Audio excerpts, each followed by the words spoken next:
Olá, tudo bem? Bem-vindo ao canal Viver de Renda. Se inscreva no canal, deixe seu like e compartilhe com os amigos. Sou Clóvis Soleiro, formado em administração, consultor de empresas. Criei o Viver de Renda em julho do ano passado. São quase 1000 vídeos. Maratone todos. Isso vai fazer uma grande diferença na sua vida, tenho certeza. Bom, nos acompanhe também no Instagram Viver de Renda Canal e no Café com Ações, nosso outro canal aqui no YouTube. Eu queria começar esse vídeo, estamos falando sobre tendências, sobre transformações, sobre empresas. Essa semana a gente tirou para falar um pouco sobre esses assuntos que eu chamei de assuntos aleatórios, né? Mas que eles meio que sinalizam uma direção de reflexão, de pensamento.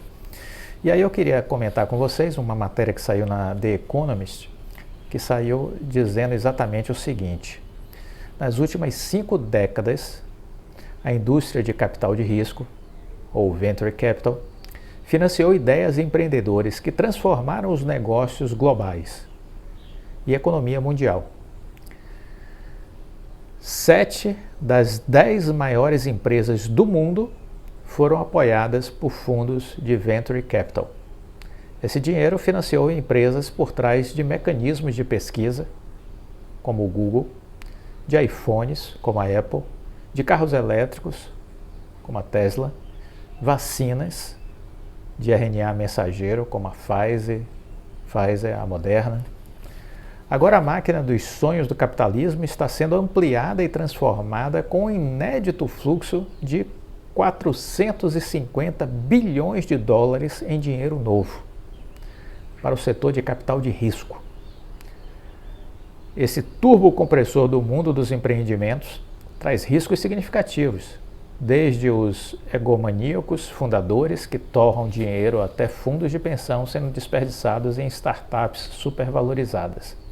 Mas, no longo prazo, essa máquina também promete tornar a indústria mais global, afunilando o capital de risco em uma ampla gama de negócios e tornando-o mais acessível a investidores comuns. Um maior pool de capital correndo atrás de um universo maior de ideias aumentará a competição e provavelmente impulsionará a inovação, levando a uma forma de capitalismo mais dinâmica.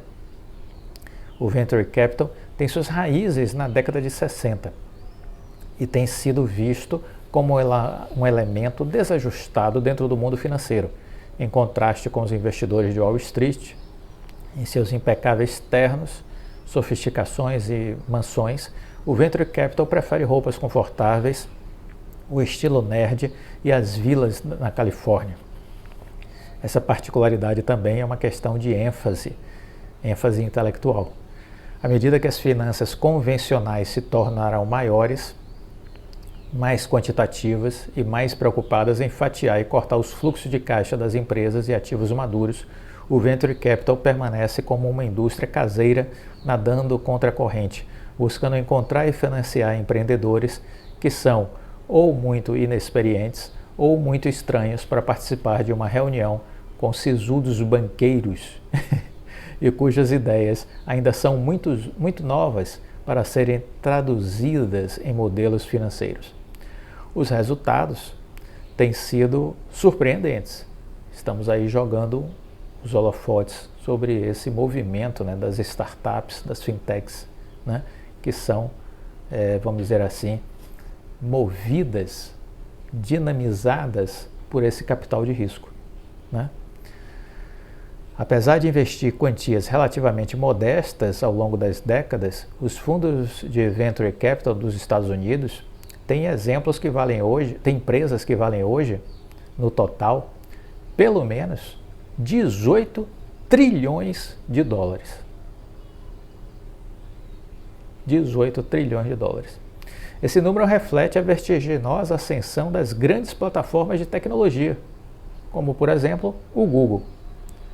Mais recentemente, estamos vendo os fenômenos relacionados aos unicórnios, as startups que valem mais de $1 bilhão, apoiado por investidores de risco, estão amadurecendo, né, e estão se desenvolvendo.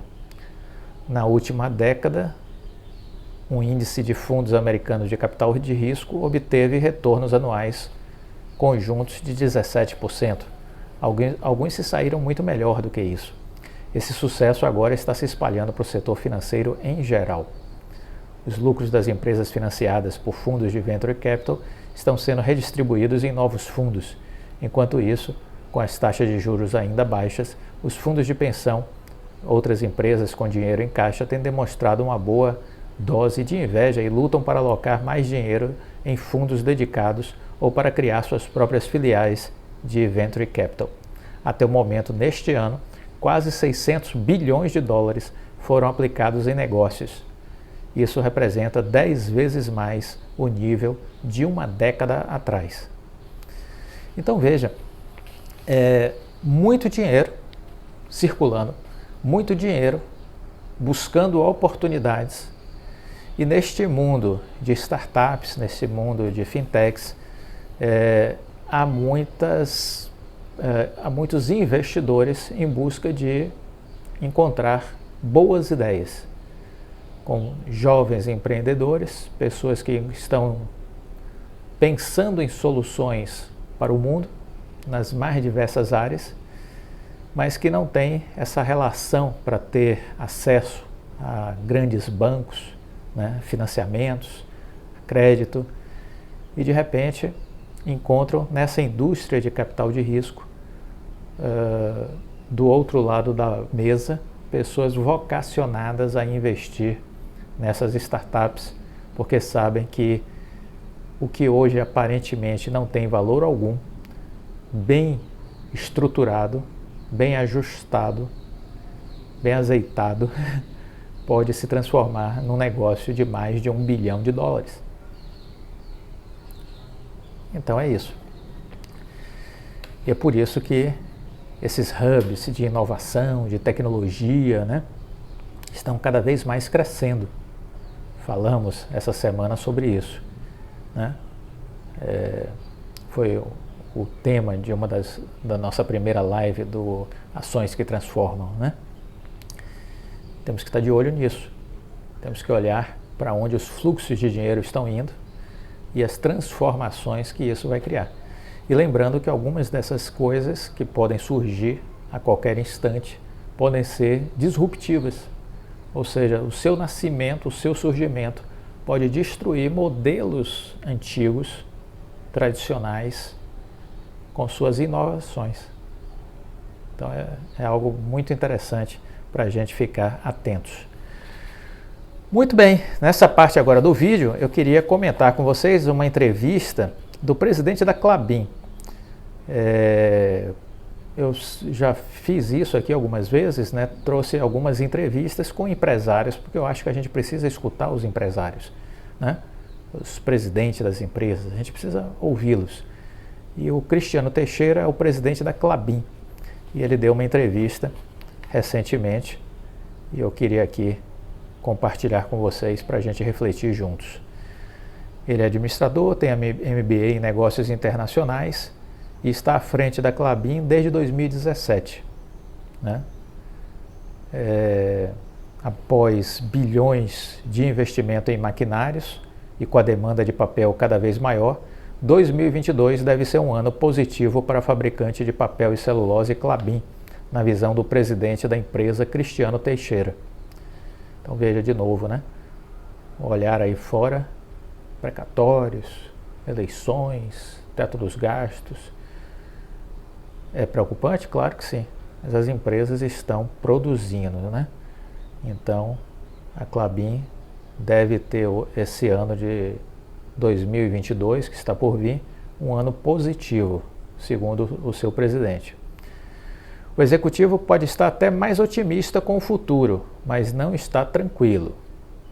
Segundo ele, a situação econômica global ainda é ruim e não se enxerga uma melhora tão rápida, ainda mais com a inflação que está subindo no mundo inteiro. O Brasil, por sua vez, está pior, por conta do que ele considera uma má condução da política econômica. Também falamos sobre isso já em vídeos não muito distantes na nossa cronologia aqui, ou no canal Viver de Renda, ou aqui no canal Viver de Renda, ou no Café com Ações. Alguns podem até querer dizer que está melhor, disse Teixeira. O Brasil deveria estar reduzindo o tamanho do Estado, mas não está fazendo a lição de casa. O executivo também é muito atuante nas discussões ambientais e enxerga que o país, apesar de carregar um bom histórico, está começando a sofrer os impactos de uma política controversa do atual governo. Além de arranhar a reputação do país, ele vê riscos para os negócios com essa atitude. No lado econômico, pode significar embargo e taxação dos nossos produtos. E já percebemos alguma tentativa disso em alguns países da Europa. Apesar disso, Teixeira acredita que o Brasil tem muitas condições de alcançar as metas estipuladas na Conferência da ONU sobre Mudança Climática, a COP26. Aí a repórter pergunta a ele: a Klabin é uma das empresas mais internacionalizadas do Brasil. Como se analisa a recuperação global?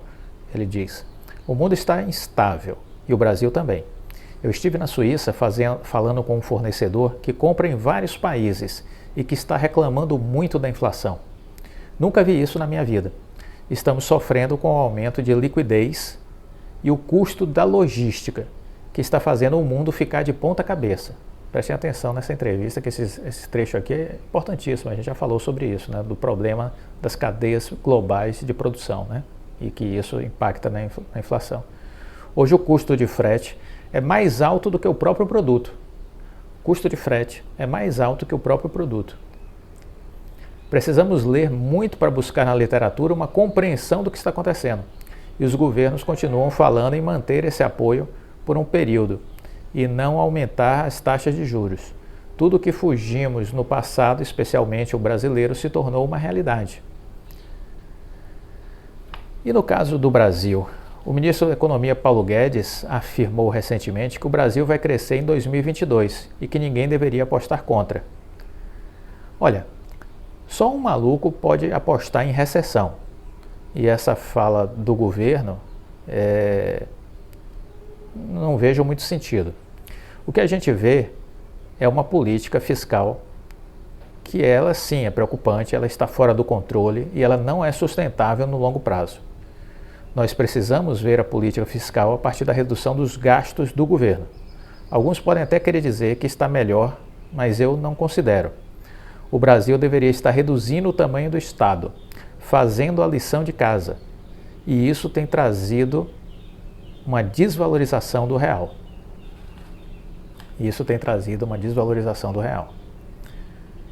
O senhor esteve na COP26 e muitos especialistas apontaram que os resultados ficaram abaixo das expectativas.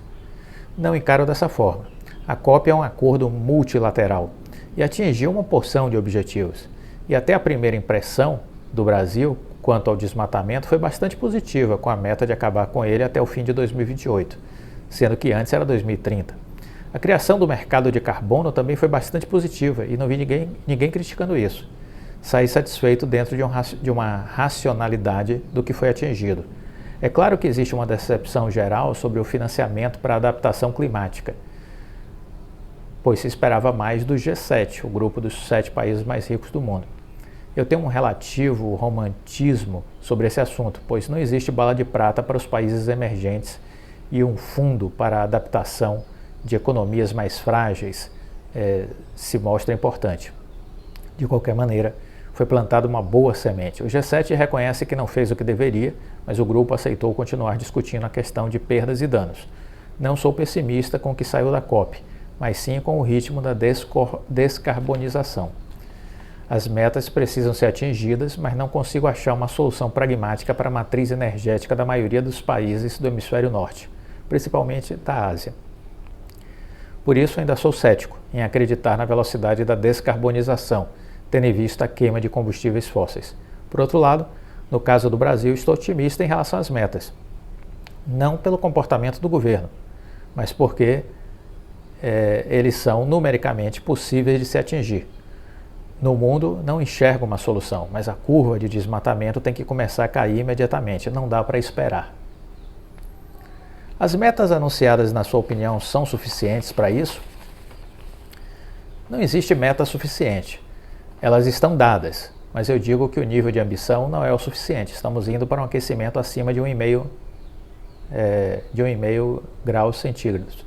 E as consequências disso podem ser dramáticas. Por isso eu sempre trago a palavra adaptação. Estamos discutindo como adaptar países frágeis que não terão recursos para mudar o seu modelo. Como está a imagem do Brasil no exterior? Saímos daqui com uma queda de 5% no desmatamento em agosto. Todos foram otimistas para a Escócia. Chegamos lá e vimos um bom comportamento do governo, mas voltamos com uma notícia que traiu a confiança de todos. O desmatamento na Amazônia aumentou 71% em setembro. O Brasil tem uma imagem dúbia no momento. Historicamente, se você conversa com pessoas que compreendem melhor o Estado brasileiro, eles enxergam o país como uma referência. Por exemplo, a base energética é hídrica, assim como boa parte da frota é a etanol. Eles sabem que o manejo florestal é certificado e o papel do Brasil na agricultura sustentável. Agora, circunstancialmente, enxergam falas inadequadas que não estão alinhadas com a visão dos empresários e dos investidores. Esse desalinhamento é circunstancial. Uma parte consegue relevar, mas sem dúvida atrapalha.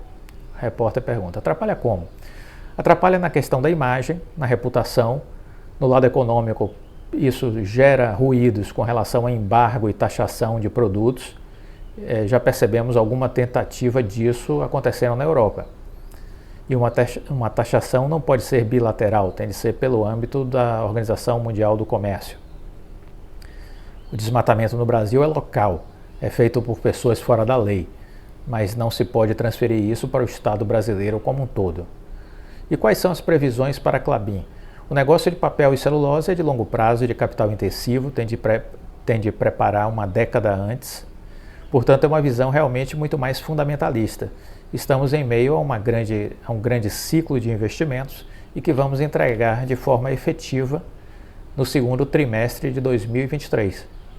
Estamos desalavancando o negócio e gerando caixa operacional mais rápido do que o previsto. Isso dá um cenário positivo para estar avaliando novos ciclos de investimento. O ano de 2022 será bom. Repassamos custos e mantivemos a margem, pois não tivemos como segurar o preço. E nosso produto tem uma demanda firme e estrutural.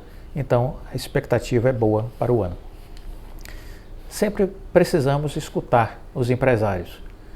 São os grandes heróis do país. São os empresários, os empreendedores, que tocam as empresas, que fazem elas crescer, que pagam impostos, que geram oportunidades de trabalho e renda, empregos diretos e indiretos, cadeias, produtivas que são construídas no entorno de uma empresa.